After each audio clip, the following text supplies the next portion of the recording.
Hello guys, magandang araw. Magpapaka-busy-busy muna kami dito guys sa baba. Habang ang aming kasama, si Yayam guys, nandun sa taas at naaaliw sa kapapanood ng TV. Dahil nga Sunday na at bukas ay Monday na naman. Mamaya, pag nalaman niyang nandito tayo sa baba, susunod na naman yun.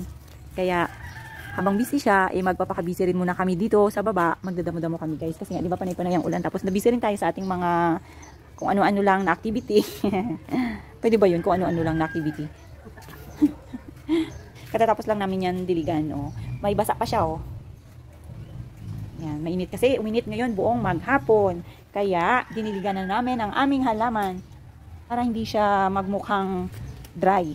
Kaya kailangan, madiligan natin yan. At ito nga si nanay, guys, nagdadamo-damo.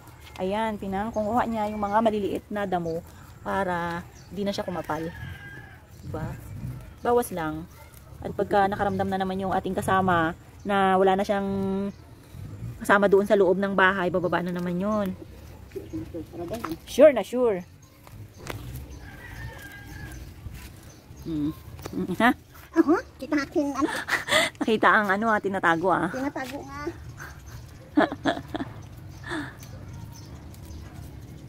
Wala may nagatawag sa akin. Inasikaso na rin namin to yung aming mga damo dito guys na nagtambak dito sa kabilang lote. Dahil nga sabi ko sa inyo uminit ngayon buong maghapon, so kailangan na namin tong ilipat para matuyo yung ilalim niya. At samahan nyo kami guys na sunugin ulit ito para unti-unti maubos na rin siya yung mga nakatambak dito. At kasi nga ginagawa rin yan siyang taguan ng mga lamok, so kailangan unti-unti natin para maalis na ito at maging malinis na rin.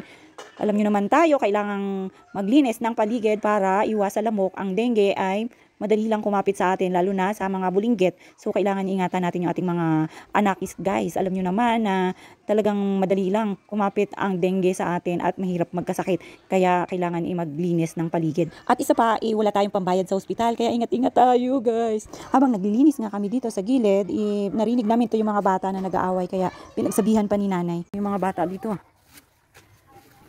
guys, oh. Nabuhay na yung ubi. Ubi. Meron na yan, pwede na yan sa December guys. Meron na tayong panghalaya. Ano. Ay, thank you Lord. Hindi siya maputik. Init na. Kunin muna natin to yung ating sinampay. Sinampay. Dami tayo ito guys ng bulinggit. Konti lang pala yung nilabahan ni nanay. Pasok muna natin. At nagkatotoo na nga guys, nandito na yung ating bulinggit. Ayan, hindi pa nga siya nagsuot ng kanyang slipper, kaya binaba ko pa at hinatid sa kanya. Marunong na rin talaga siya dahil dati pagka bababayan siya hindi magchichinelas. Pero ngayon guys, bigyan mo ng slipper, isusuot niya na rin. Minsan kusa din yan siya kahit na hindi mo ibigay sa kanya or hindi mo sabihan, talaga magsusuot na rin. Minsan kasi nagagaya niya si nanay guys. Pero ngayon, lumalaki na siya, nagkakaisip na yan, marunong na rin kahit hindi mo na siya utusan. At ito nga po, nakita na naman niya si nanay dito na nagsusunog, kaya lumapit na rin siya. Ganito talaga yung mga bata, pagka kung saan delikado, talagang doon nagsisiksik. Buntot dito, buntot doon. At yan na nga guys. So pumunta na siya. Lakas-lakas na ng loob. So paano ba yun guys? Kita kayo ulit.